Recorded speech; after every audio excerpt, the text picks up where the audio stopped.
दोस्तों, मेरा नाम है गौतम और आप देख रहे हैं यूलैक इलेक्ट्रॉनिक्स। और दोस्तों, आज हम आपको डीवीडी रिपेयर के बारे में बताएंगे।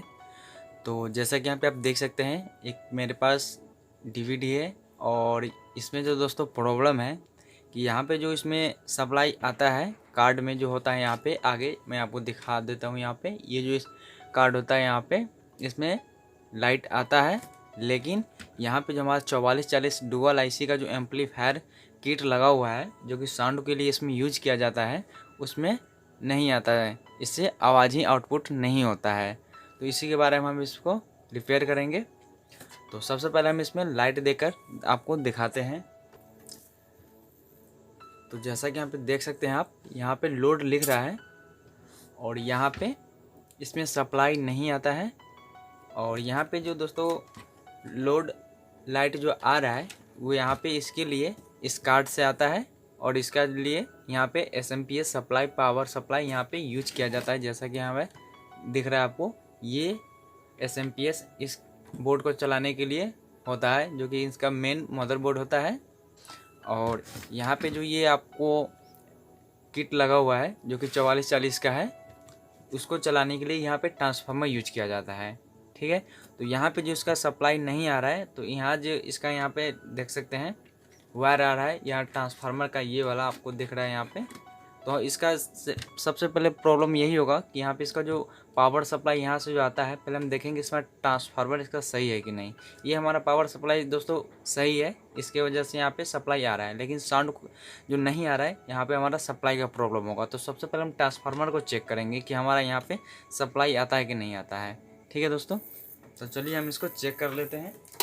यहाँ पे हम मल्टीमीटर को यहाँ पे एसी मापने वाले पे 200 पे पॉइंट कर लेंगे और यहाँ पे इसको रख लेते हैं। और यहाँ पे जैसा कि देख सकते हैं ब्रिज रेक्टिफायर बनाया हुआ होता है यहाँ पे जैसा कि देख सकते हो आप। तो यहाँ पे हम इस डायोड में टच करेंगे। मैं आपको पास में दिखा देता हूँ, पास में आपको अच्छा से दिखाई देगा।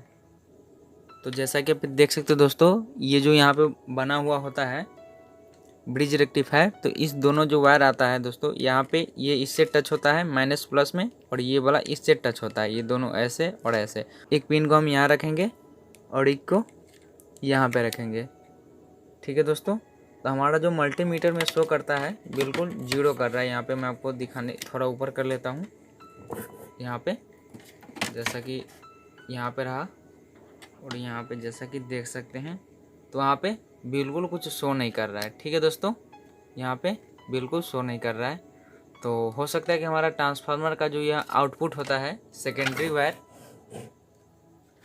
वायर जो होता है, ये सिर्फ ख़राब हो। तो यहाँ पे ये क्या होता है कि हमारा प्राइमरी सही होता है और सेकेंडरी यहाँ से कार्बन लगने के कारण यहाँ से एसी आउटपुट नहीं कर पाता है। तो चलिए हम फटाफट इस ट्रांसफार्मर को खोल लेते हैं।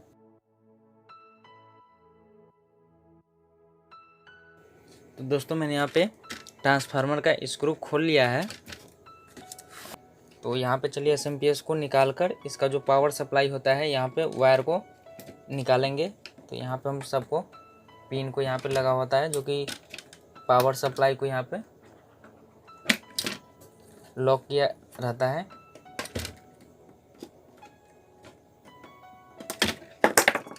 तो यहाँ पे ये ट्रांसफार्मर का वायर है, तो इसको हम यहाँ से निकाल लेंगे।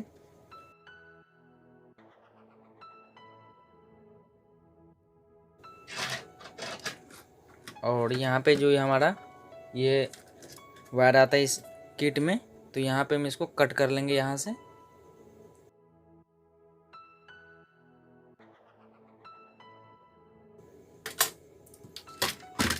तो यहाँ पर सिंपली मैंने ट्रांसफार्मर को निकाल लिया है।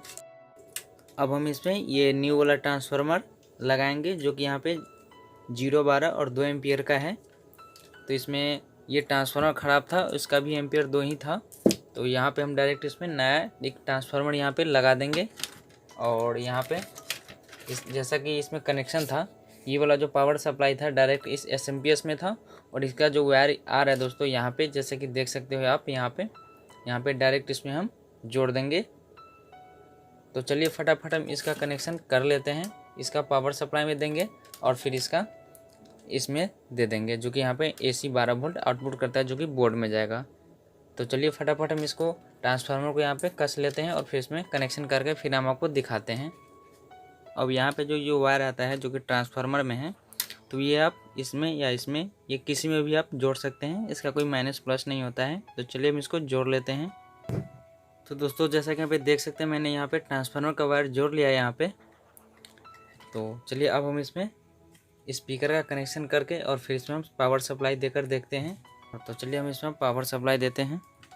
तो यहाँ पे हमारा सप्लाई आ चुका है और हमारा स्पीकर भी यहाँ पे जैसा कि देख सकते हैं यहाँ पे काम कर रहा है। तो चलिए अब हम आपको साउंड चेक करके दिखाते हैं। तो ये रहा, मैंने बैक साइड में इसका जो जैक होता है यहाँ पे मैंने लगा दिया ऑक्स का, और यहाँ पे मैं इसको साउंड चेक करके दिखा देता हूँ यहाँ पे।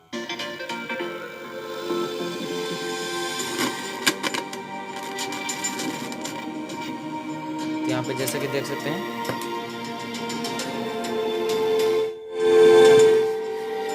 इसमें आ चुका है और ये साउंड क्वालिटी इसका अच्छा दे रहा है दोस्तों।